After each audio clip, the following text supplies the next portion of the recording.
started a very important national conversation yesterday, and we're continuing today. The situation is dire.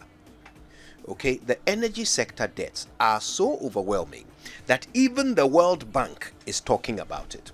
All right, and of course the debts are in various aspects of the sector, but the World Bank was concerned about how much money we owe the IPPs. These guys are responsible for about half of our generating capacity as a nation. All right, and we owe them so much. In fact, our sources tell us that the bill is close to $2 billion US. That's what we haven't paid, and we continue to incur debt because we have these take or pay arrangements with them, which means whether we come to them for power or not, we will pay for 92% of their capacity. Do the math. If there is an IPP that can produce 200 megawatts, we are paying them for 92% of that, whether they give us even 1 megawatt or not. Okay, that's the situation. And every month we pay each of them 15, 16 million US. Charlie, add it up. Right now, that debt is crippling us. Which means at some point, if it becomes unaffordable, we're in trouble. They are already threatening that by the end of this month, they'll switch off the lights. Charlie, it's the last thing we want. So today our conversation is to figure out the solutions. And we've got the best people to help us with it. Samuel Dubik Mahama is no stranger to our show. He's the Managing Director of the Electricity Company of Ghana. He's the one who is actually negotiating with the IPPs as we speak. He's got all the answers for our questions this morning. Charles Wereko Brobby also needs no introduction. Dr. Charles Wereko Brobby, aka Tarzan. He is the Chief Policy Analyst at the Ghana Institute for Public Policy Options, GIPPO. He's got a bird's eye view of the sector. He'll be joining us, as well as Professor Seth Debrah, who's the Director at the Ghana Atomic Energy Commission. Very, very learned man who has a very clear understanding of some of the outside-the-box solutions we can be employing to ensure we keep the lights on. So when an IPP brings its bill to government, 65% of that bill is capacity charges, idle capacity and excess capacity charges. All right. So idle capacity, even if they don't switch on the machine at all, they'll charge you. Or excess capacity. If you want 100 megawatts and it's a 200 megawatts plant, they'll give you 100 megawatts and still charge you for the extra 100 megawatts. So either way, we are paying. It's not a great situation. The World Bank says so. Negotiations are ongoing. But how well are they going? Winston, you and I were talking about this earlier. Yeah. Mr. Mahama, I suppose this is a good question for us to start with. You're the one negotiating with the IPPs at the moment.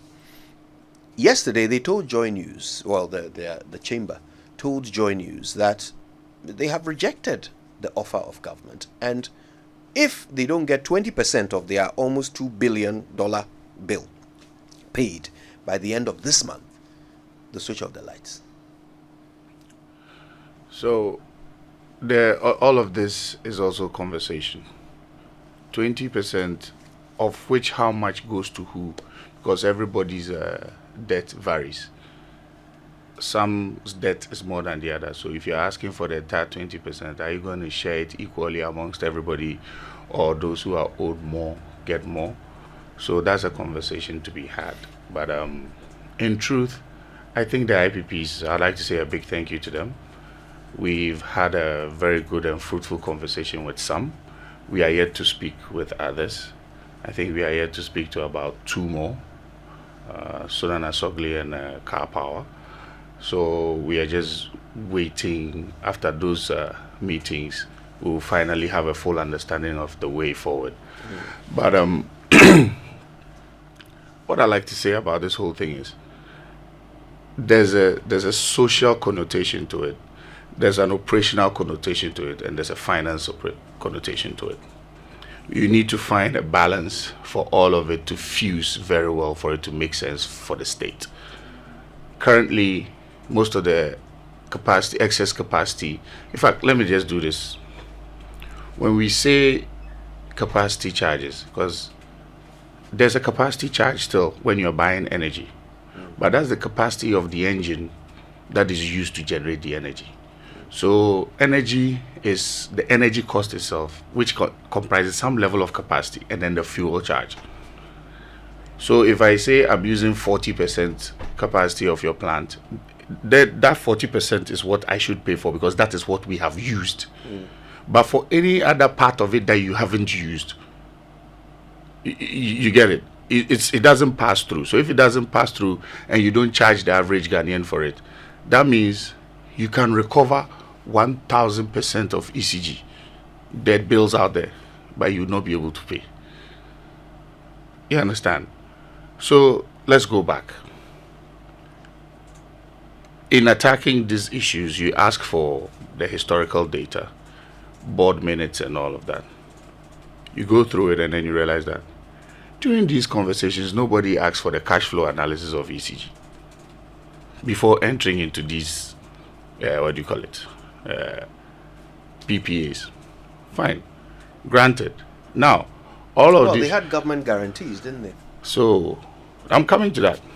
So, in moving forward, before you go, you set the whole thing up. You decide that you want to use a government guarantee. So that means government is to backstop the difference between what is at ECG, what ECG can pay, and what is left. Now the question is this: for how long is that sustainable? For how long is it that the government should use money that it could have been using for something else to actually backstop energy? That is where the IMF wants us to get to. In my candid opinion, this is a holistic approach. This is non-partisan, but it should be it's a whole unified approach thing. Nobody should try and politicize this to the extent that, I didn't do this. Nobody is talking about what you did or what you didn't do.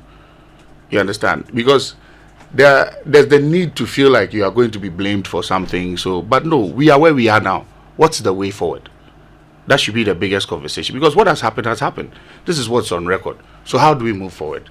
But they are saying they'll switch off the lights at the end of So I'm saying, in all comfort to you and the good people of Ghana, we are doing our best. We continue to do our best. It won't get to that. It won't get to that. So at the moment, what are they saying at the table? How is the negotiation actually going? It's easy because of most of the NDAs that we've signed and everybody's conversation being different. All I will say is that there's a very good light at the end of the tunnel, and the way the conversations have gone so far, we can be very optimistic that this whole thing will be averted. Look, it's a morality fight both ways. I seem to find myself in this ECG job caught in morality fights left, right, and center. Before you came into being as a company, you came to government of Ghana, you were setting up a business. You needed all of these take-or-pay agreements, these government guarantees, so that you'll be bankable. Government gave it to you. Now you're bankable, you're operational. Now it's about survival. Because what you used to come in, you now need to find a way to sustain yourself and be in the system. Because you're not going anywhere. And if you're not going anywhere, why don't we find a good way to manage you and see how best the tariffs will be reasonable for the good people of Ghana, and then how to move forward? Because the energy minister came up with a very good criteria that we have been trying to abide by. That they should come under 10 cents, no government guarantee, and we should find a way to make sure that it makes business sense for you to exist in Ghana. So talking about making business sense, I'm sure for your customer listening to us this morning, what he really wants to know is the IPPs are saying by 30th June they will go off. Based on your discussions with them, you're left with 2 to engage. Will they go off by 30th June? Or you've had productive discussions and they won't go off? We've had very, very productive discussions and they would not go off, with all confidence. So we should ignore all this, we'll go off. So I would say ignore, because we do owe them So I would say ignore, but what I'll say is that the conversations are far advanced to avert something like this. And so I can say with all confidence that it won't come to that. So what have you agreed on currently? So, as I said earlier, there are a few NDAs in place, but let me give you a small whole. We are trying to find a way to make sure that the money expected of us to pay is reasonable and is within our reach. Because what IMF is saying that ring fence legacy debt, but you have to stay current. If those excess and idle capacity charges are still existent, we cannot be current, because we will still be punching above our weight limit. So we need to find a way with all of them at the table to agree on an amount or a tariff that halts these excess payments for a longer period of time, and then we can consider it in a different form for them. Let me understand something, because I know that in many of these negotiations we're looking at part of the reason they would have this take or pay is also to recover the amount they spent in constructing. I know as you negotiate, you probably would have said, okay, based on the recoveries made so far, we can now begin to look at a reduction. Have these IPPs recovered the cost of building their plants based on which you're pushing for a reduction? So, in fairness, everybody has a different way of how they set up the plant. Yeah. Some of them self-financed, so they don't really have lenders that are disturbing them. Others have lenders that are disturbing them. As I said, everybody's problem is different. But holistically, what we have to look at is this. Let's look at Ghana's base load now. When you talk base load, you want to know about the barest minimum of power. Now, if you look at going forward, what would Ghana need in the next 4 or 5 years? You understand? Can we afford to do away with these guys? No. If you look at the current market trend, we cannot afford to not to do away with these guys. I see this as a very unique opportunity for all of us to sit around the table and fix this problem together. Because let's not forget, tomorrow I might not be there. Tomorrow you also will not be there. But somebody else comes to take over and this problem still persists. That means we didn't do ourselves any favors. It's a unique situation where the IPBs understand the situation of the government. ECG understands the situation on the ground. So let's all sit together and get to a figure that works. That would help you with your financing. That would also help you, will help with the lenders of those who brought their money in to help them. Before we bring in our other guests, there's one other thing I want to check with you, and this came up yesterday. You've talked about how punitive these capacity charges are. It would be much better for everyone if they were not there, so we can stay current going forward. But you've signed a deal with AXA, which has in it a 40% guarantee of capacity charge. Yes. Why? So AXA's, that particular PPA is kind of unique. It's unique in the sense that we got them at a point where their EPA or emergency power agreement had expired. Yeah, they were done. They were done. Their plant was sitting there. So now the conversation is, should he dismantle the plant and go away, or what do you do? So at the instance, we had him in a very good place that we could use to budget for our country moving forward. So we needed him. It's not like we could do without him. We need. I mean, calling him only him. Yeah, but he has they have a very ambidextrous engine. A portion of it can live on gas, and the other side can live on heavy fuel oil. Whenever there's gas shortage, guess what? You can fire him up on heavy fuel oil, which is very economical for electricity generation. So with that, we looked at it from a certain perspective. We said this is the best time to test the minister's the minister's new policy. Said, okay, we can do this under 10 cents. Government is not going to give you any guarantee whatsoever. And without a government guarantee, we can assure you that within the whole year, for your operations and maintenance purposes, we will dispatch 40% of your capacity. You understand? So with that in mind, I know that with AXA, at the end of the entire year, this is how much, if I stick to the 40, this is how much I will owe him. So guess what? We then prepared a cash flow analysis to support that. And as I'm speaking to you, we have something in place that if it continues in that manner, we always stay current with them. You understand what I mean? So with AXA, when I see people trying to play games with it, I say, don't you realize that this is probably the way to go? Because at this point in time, all the IPPs have their guns loaded and they have pointed everything at you. So why don't you speak to everybody and say, this one is working, it looks comfortable, why don't you all try and model to that effect? But if you try to attack something that is actually helping, then what are you doing to yourself? So you would like to have similar deals with all the other IPPs? Why not? Why not? Because at 92, your money is fixed. And if it's fixed, that means 92% capacity charge. Exactly. So that means no matter what we do, how are we going to close that gap? Right.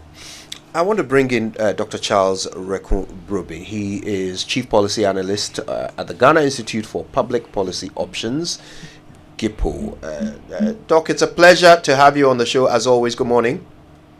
Good morning, Koyo. So, I mean, you have a bird's eye view of the sector.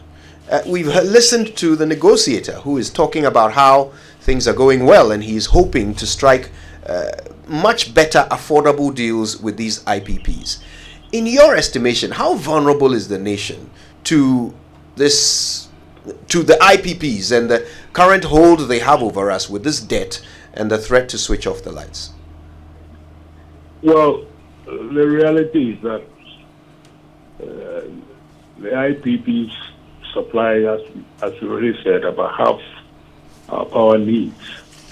We are in no position to increase our own domestic capacity. And if you're not paying for what we get them to produce, then clearly it's not worth their while being in business here. So it's important that we carry the conversation at two levels, as the MD has started. What do we do to make sure the lights stay on? That's number one. And that means dealing with how we structure existing debts. It's, whether the power purchase agreements were too high in terms of take or pay or not, we signed them. And so over the period, we owe the money. So the important thing is, how do you structure the discussion to make sure that both sides are satisfied in terms of some payments being made and some arrangements being made either to restructure some other payments and others. And then going forward, how do we make sure that we don't get ourselves into a situation where we are signing power purchase agreements of such high capacity charges? And in this regard, I want us to make a very big distinction between power purchase agreements for a regular addition to our generation capacity and power purchase agreements that falls on us because of we allow ourselves to get into emergency deficit situations. And you find that when you are in an emergency situation, you simply cannot do without anything but 100% capacity charge, making room for maintenance. So that's where you get a 92 from. If you negotiate on a proper tender basis, power needs for, let's say, the next 4, 5, 6 years, and you have the luxury, in a sense, to judge proposals from many, you find this is where you get into the 30-40% capacity availability and charges issues. But let's deal with it in two ways. The first one, how do we avoid shutdown? Let's also know that years ago it was decided that all generation capacity additions to our system will be provided by independent power producers. So going forward, I don't see any situation where Ghana is going to pay for generation. And we need to make things attractive for future IPPs to come to Ghana. And they will decide, based on how we are treating those who have invested in our system now, whether it's worth their while bringing their investment to generate power here or not. It's interesting you mentioned this because I'm thinking back to the reason why we had Dumso the last time. And at least we were told officially by the president at the time that it was because of gas supply. In the end, it turned out to be, a money matter. We couldn't buy the fuel, the gas, and so we had. Well, there was a gas supply problem with the West African gas pipeline, Yes. but I don't want to go back.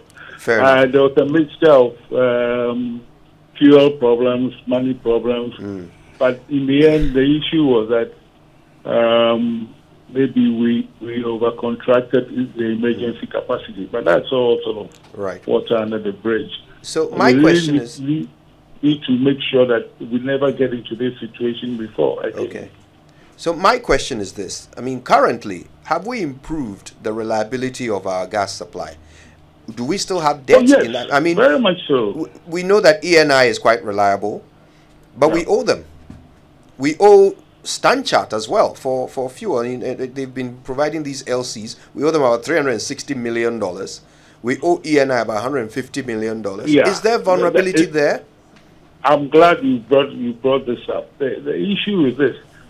Yes, the IPPs are the generators, but there's lots of centers in the value chain for power production and supply where they are bottlenecked with so many debts. We owe, for example, Ghana Gas for all the gas they produce through our generation system. We owe the banks for financing of fuel, etc., etc.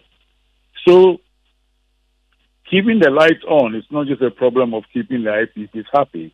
Everybody in the value chain system needs to have some of their financial problems eased. Not so long ago, there was a system that we tried out where essentially the tariffs that were collected were paid to value chain providers in a formula which ensured that everybody got a bit of something. You see, you can't have a situation where you pay the IPPs and then you find out that the bank, the Ghana Gas, GRIDCO, others in the system are so constrained that they cannot play their role in the provision of power. That's interesting. I thank you for that. I want to bring in Professor Seth Debrah. He's a director at the Ghana Atomic Energy Commission, and he's giving us. He's joining us via Zoom. Prof, it's good to see you. Thank you for your time. Good morning. Thank you very much, Pedro. Now, Prof, look, as this discussion continues, I'm sure you have the unique position of the experience of how others have solved their energy problems. What are we missing as a nation? Looking through the whole value chain, we know what the existing issues are, but are there solutions that we may not have explored? Thank you very much, Pedro, and good morning to your listeners. So I'm glad we are getting around the table to discuss some of these issues. And I'm glad how the MD of ECG, Mr. Mahama, started. And we shouldn't politicize this in any way. We are all contributors of the current situation we are in. Some of us decided to set up the fence, just watch until it gets to this point. But there are solutions, and I think the ECG have already started outlining some of the solutions in terms of even what they've done with the recent ASCA project. Now, this is it. We contract power plants, or all power plants are contracted almost the same way in this country. So technically, there's no base load, there is no adjustable power plant, there is no reserve, there is no fast peaking power plant. Even though they are fast peaking power plants or peaking power plant, we still treat them as base load.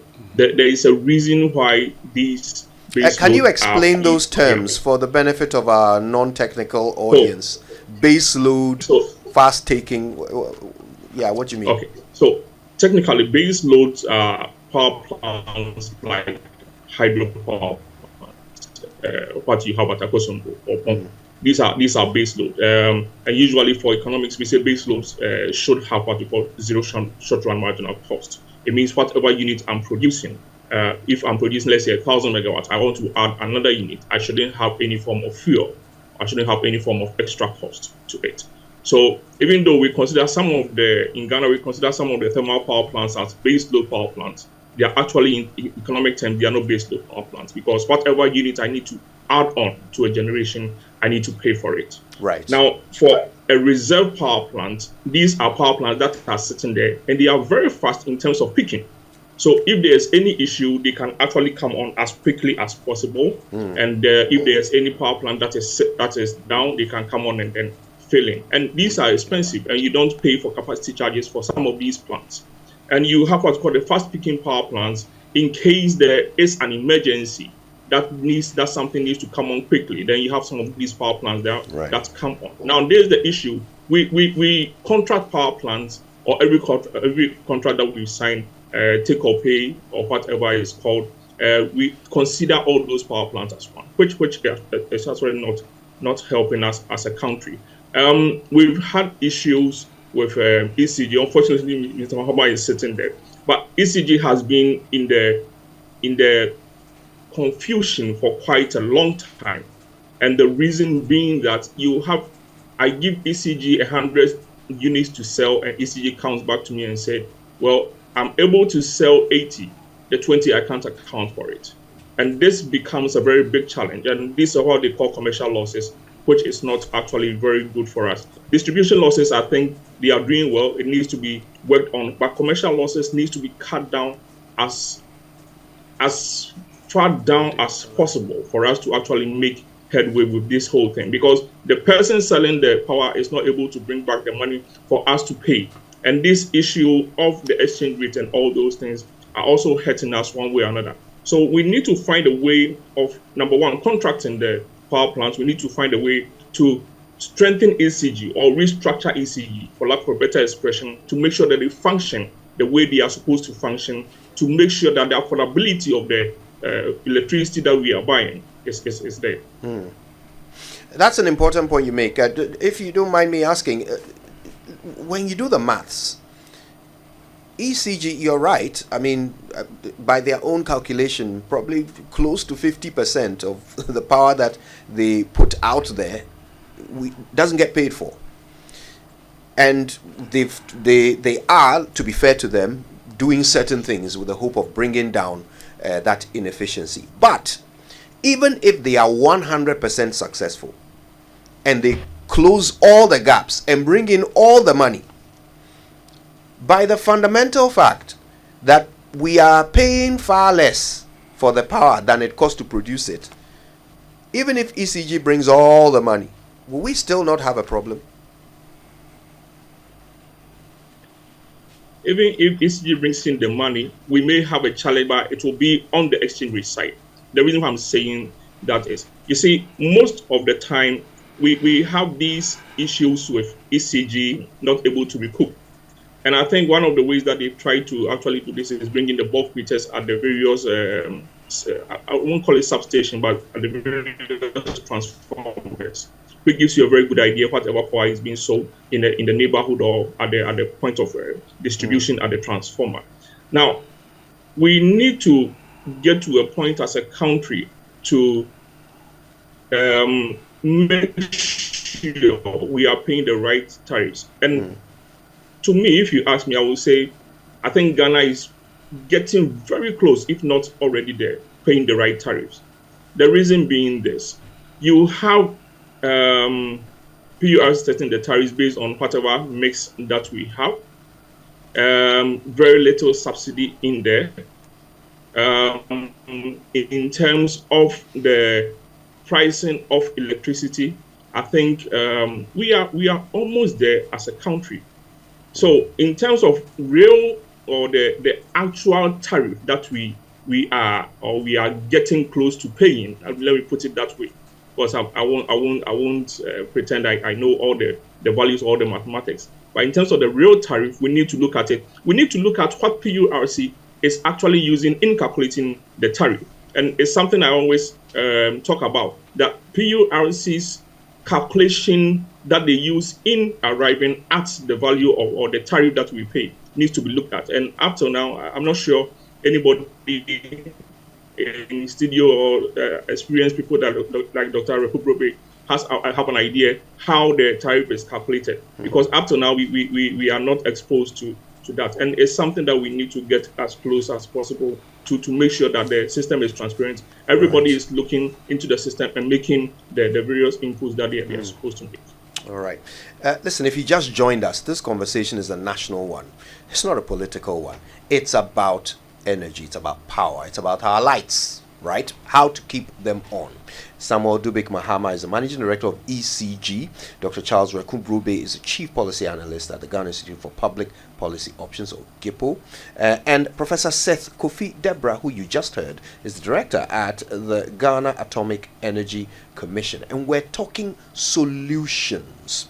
All right. Now, you just heard Prof. Debrah say that one of the solutions should be ECG fixing its inefficiencies.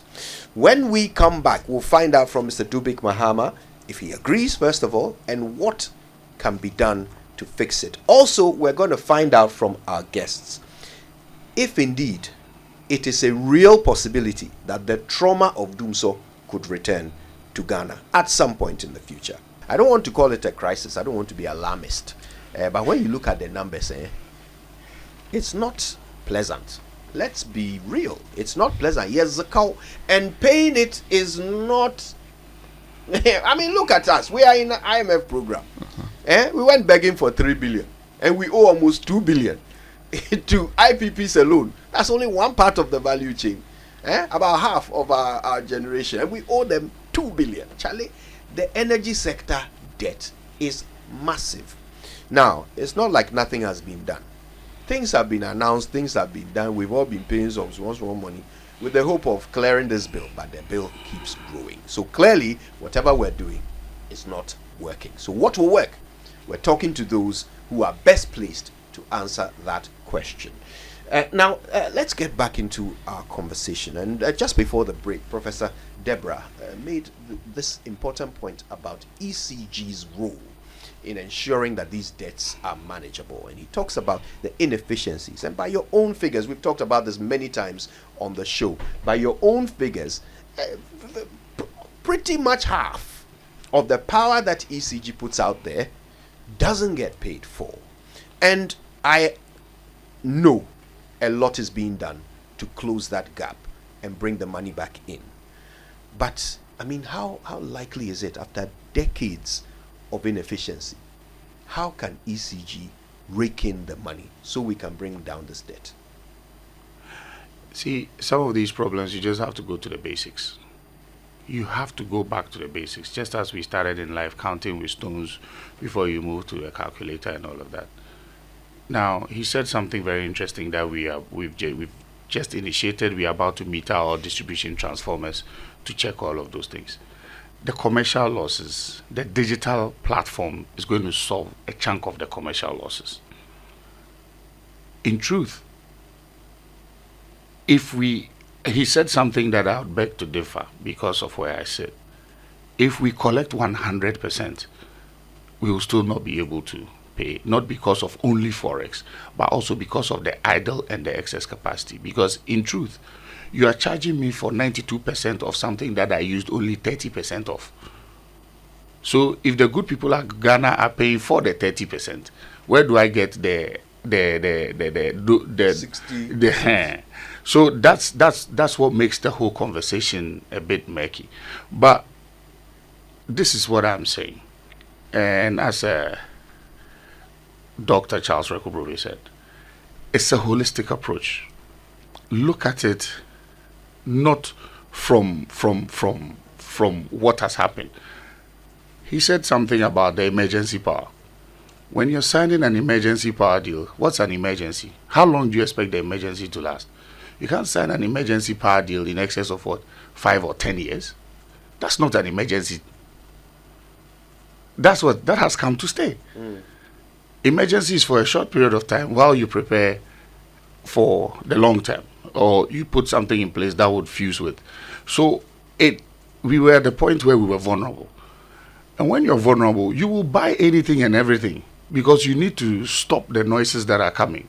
That's what I'm saying. Let's not judge for what has happened. It has happened. There was panic. There was this. There was that. We needed to do. Yes, we've done it. We are where we are now. What is the solution? The solution is all of you who came to help. Now we are at a place where, yes, we promised you all the whistles and bells, but now in giving you all those whistles and bells, we will die. So you have to restructure your debt. You have to restructure your policy. Let's sit down together and grow together, because we still need you. You also need us. But the opposition's main criticism of what is happening today is that even though this government, and this is not you personally, but this administration has said that these IPPs were extortionate, they were signed under emergency conditions, they were not favorable for Ghana, the deals were not affordable. Now, after one of those deals has expired and is dead and gone, we've signed them again, and there is still a component of it that we will pay whether or not we use the power. So their criticism is that why was there a need for that? First of all, why was there a need to re-sign them? Secondly, why was there a need to put in another, what is essentially a take or pay component to the deal? So if you look at these transactions worldwide, and the Prof said it, that we should be looking along the lines of an AXA deal. That's why I said it has a business component, which is financial, it has operational, and then it has a societal. How can I tell you to set up a plant in Ghana and I will not use 40%? I will not use 40% of your capacity. You are setting up the plant by the ocean, and then I will not run you at all, but I want you to bring the investment in. What does Ghana Investment Promotion Center offer to FDIs out there? What are the whistles and bells you offer to direct the investment into your country? Tax breaks. What we should be talking about is no government guarantees for such things, which is what we've achieved. And now, I said, with the calculation of AXA, we want energy. So anything associated to the energy that you generate is what we will take and pay. So I said, in building my merit dispatch order, I would see how to position you throughout the whole year to fire you up 40%. If I don't fire you up that 40%, I will end up owing you in cash for that 40%, which is something that per my cash flow, I should be able to absorb. Now, I said that power plant is unique. You understand? In that, it uses heavy fuel oil, HFO. So it's one of the power plants that when we have any gas shortage or whatever, immediately, as he said about peaking plants, it can peak immediately with HFO. It doesn't need time, because all the other ones that are LCO, let's say Asogli, it has to go off 10 days to reconfigure itself to take LCO, light crude oil. But with this power plant, at that point in time, it can immediately just take HFO and give me power immediately to satisfy the good people of Ghana. So it has these unique tendencies that we had to look at. And to be very honest, let's again stop being mischievous. To what end? To what end? What are we trying to cure? We are trying to cure to make sure that this debt doesn't happen again. And again, if you are to reiterate this point, I cannot have a power plant in Ghana that I cannot say, even in truth, I will not use 50%. So technically, I'm telling you what I will do. So you can choose getting a good bargain. Yeah, I'm getting a good bargain, because at the end of the day, it's 40%. I didn't say 92, which then meant that if I don't use the 92 in the capacity, if you declare availability, so I don't care whether you declare availability or not. So under the old ones, what they can do is this: they can declare availability at every point in time, which means that what you add it to his invoice. But in this instance, hey, what I give you, you know that by the end of the year, yes, we'll get to that point. There's a unique situation that I have to always applaud one of them, Sonan Asogli. They signed a take or pay with Ghana. They've never practiced the take or pay. They've always done take and pay with some amount of contracted hours. So they never charge capacity charges? No. No. Wow. They've been very good to us. They only charge with some amount of contracted hours. So guess what? At some point, I realized we were not meeting their contracted hours. And if I don't meet it, you bring back what? Those charges, because so what do? The ones that no matter what you do, you pay. What do? Turn it off. And meet your contracted hours so you don't increase your what do you call it? Your debt. We need to be nimble-footed and we need to think outside the box. We find ourselves, when we went for the emergency thing, we didn't have any bargaining power. I remember yesterday's programs when the former Deputy Energy Minister said something that when we say it was expensive, compared to what? True point, good point. Compared to what? At that point in time, every single thing that will give you power looked very, very beautiful because you had to satisfy a need. So you may have done something, and that's why I keep saying we shouldn't blame anybody, because at that point we were in a panic state. We should actually applaud everything, bring us forward to this point, and let's find out, okay, this was what we did. Now we are here. How do we solve this? Don't forget, all these people, they have signed PPAs. You have signed something, would you just give it away just like that? I'll hold it around your neck and squeeze it for what it's worth. So at this point in time, it's about a holistic conversation to let people understand, or that our growing partners, as I call them, that look, we know, we get it. Let's assist ourselves to get out of this, and then when we get out of this, we will go forward together. Because if minority,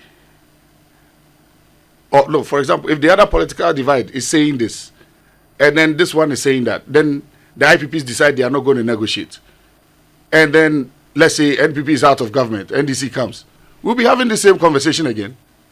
So why don't everybody stop what they are doing now with the blame game and follow what we want to do now? Let's sit at the table, because together we are more strong. What's with this, everybody trying to defend their position? To what end? Because in defending your position, the bills are piling up. There needs to be a whole policy look at the sector. And the policy look must even be in the form of, look, electricity is a social good. Okay? At certain points in time, yes, there are taxes involved. Should those taxes even be physical cash or paper money? All of these things have to be looked at, because cross-debt cancellation can also make the sector look very good. You understand? So there are a lot of things that can bring us to apples quickly, or let the figure look realistic for payment, and then for us to move forward. So in my candid opinion, as I said, we've been speaking to all of them. It's going well. But in all fairness, let's stop politicizing it. Because the more we do that, the bigger the grave we are digging. To what end? I want to bring in Dr. Charles Wereko Brobby. And Mr. Mahama mentions thinking outside the box. So I want us to start looking into the future, because that's what this conversation is about solutions. Doc, are we doing the things today that will ensure that 10 years from now, we don't have a power crisis? Our demand is growing by about 10% every year.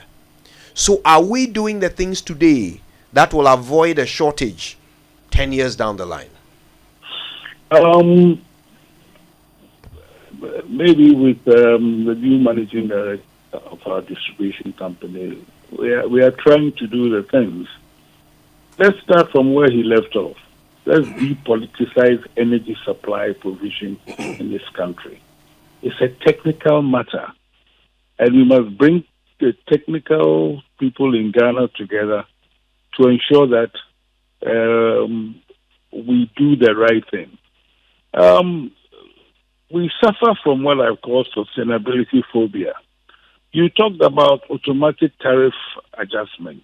This is almost like 25 years old. But the issue is that once we start it, we get a tariff properly structured, then the politician jumps in and says, I have either reduced tariffs or I have suspended the automatic tariff adjustment formula. And so for the next few years, Mr. Mahama, who is providing the power supply and has got contracts with IPPs and others, does not collect the revenue to the level that he needs. I mean, apart from the losses. But the value of the revenue does not meet its operating costs. So we need to be sustainable in everything we do. We are reinventing the wheel. We are talking about things that we have agreed must guide us for us to remain sustainable in our power supply. But it is so politicized. One of the first things I would say is that going forward, we should actually depoliticize demand provision, the signing of PPAs, etc., etc. Years ago, when the DRA was a power generator and therefore was responsible for demand and forecasting and supply, they did the negotiations with IPPs, etc., and they actually did this on a tender basis to ensure that whoever we contracted provided us with the best possible pricing. And more importantly, they looked into the future to ensure that we did the contracting 5, 6, 7 years ahead, so we didn't run into emergency situations as we seem to be doing. I am on record as saying that if you think power is expensive, buy candles. Because per kilowatt hour, you find that candles cost about 3 or 4 times more. We have no choice but to ensure that we recover the full cost of power provision, and that's why we have the problem of, the solution of 3 yearly adjustment followed by automatic. We have no problem in dealing with that with the 4th revision of petroleum and products prices. Why can't we deal the same with electricity provision? What is the issue? Are we being given the impression that electricity is a free good and that we shouldn't pay for it like we pay for fuel? I think that, when we politicize the whole sector and the way we supply things, I think we'll make the lives of ECG, MD, and others who provide us in power easier. Yeah. But for the moment, let Mahama and the other technical operators carry out the negotiations with the IPPs and other value addition providers without the politicians sticking themselves into it. Well, that is where the problem is. You cannot go and make a political promise that when I come to power, I will reduce power, when we know that we already have made a commitment to full cost recovery. And the factors that affect tariff provisions are already well known. So let's actually begin to live a realistic life, and instead of wishing away that government is coming to give away things for free and we shouldn't pay for them. And I'll suggest that anybody who thinks power is too expensive should switch off and go buy candles, and they will know what will happen. Yeah, reality of economics right there. Thanks, Doc. Prof. Debrah, actually, I was surprised, when you first spoke about solutions. I think a part of me was expecting you to, tell us how atomic energy might be the big ultimate solution. 10 years from now, we ought to be getting much cheaper energy, from you guys. But I didn't hear that. Is that not an option for us? So I will come to that. The reason why I started from where I started from was usually when atomic energy is mentioned, most people just think it's only about nuclear, but there are other capabilities that are sitting at Atomic Energy Commission. But let me give this as a solution going forward. There's an institution in Ghana called the Energy Commission. I'm very sure we all know them. Yeah. That does a lot of energy planning in this country. And they have what we call an energy mix. So within an energy planning, you have scenarios within the energy planning, and you have a mix that will give you an affordable cost of electricity. But again, whenever we are procuring plants, we don't even go back to Energy Commission and say, guys, we paid you to do this job. Can we have a look at what we paid you for? And this is one of the problems. But again, coming to a new base load, I think moving forward, it may not be immediate. Maybe in the next, by 2030, we need a new base load in our energy mix. A base load that is affordable, a base load that is sustainable, and a base load that is secured. And I'm talking about nuclear in this sense. So moving forward, that's where we need to concentrate our energies on. Yes, the solars are very good. And I keep saying this. I will never stand anywhere on any platform and say, hey, let's not go renewables. No. They are very good, but they need a certain level of base load that is affordable, that is cheap enough to be able to build on in terms of their capacities. And that base load for Ghana is and that's the way forward that we need to look at. It's an option that in terms of its long-term prices. So it's an energy that has been proved to actually hold up industries, especially when it comes to industrialization within countries.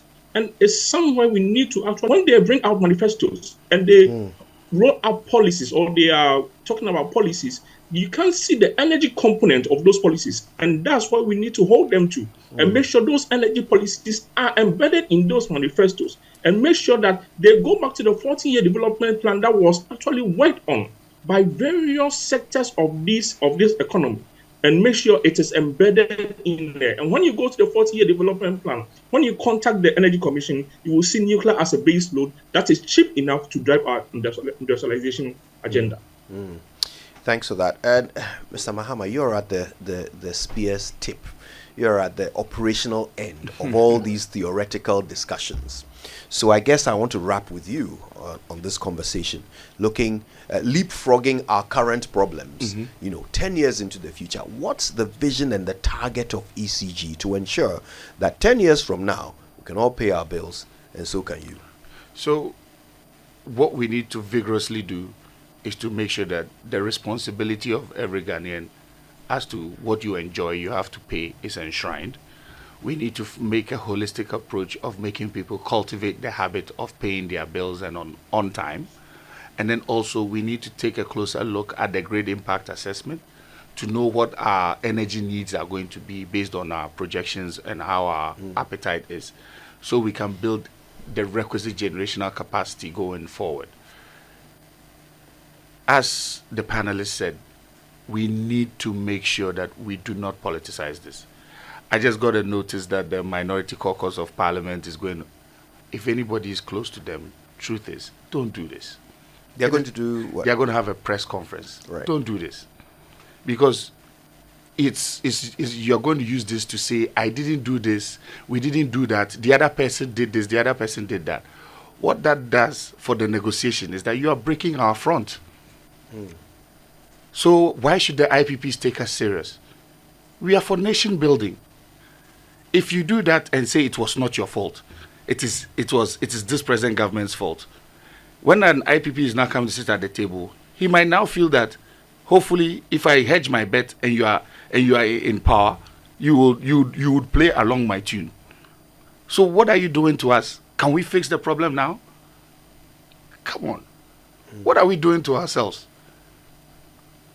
We are getting to a point where these are things we've spoken about years ago.